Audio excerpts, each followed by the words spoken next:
Vice ganda ng gigil sa babaeng contestant dahil sa pag-shoutout sa kabit. Usap-usapan ngayon online ang babaeng contestant ng Rampanalo segment ng It's Showtime. Kakaiba kasi ang pagbati ng nasabing contestant kung saan maging si Vice ganda ay napariyak rito. Sa halip na batiin nito ang kanyang boyfriend, ay ang kabit ang binati nito.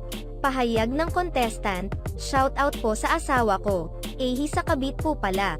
Agad namang napariyak si Vice ganda sa pa-shoutout ng babae at pinangaralan ito. "Oy, no, hindi natin sina-shoutout iyon. That's very wrong. Hindi yan pinagmamalaki ate." Tila pangaral ni Vice ganda. Agad namang nagpaliwanag kay Vice ganda ang nasabing contestant, subalit, muli lamang siyang sinyapla ni Vice ganda.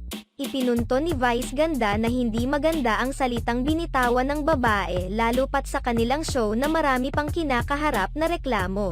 Agad namang humingi ng paumanhin ang babae at napatungo na lamang dahil sa pagkapahiya.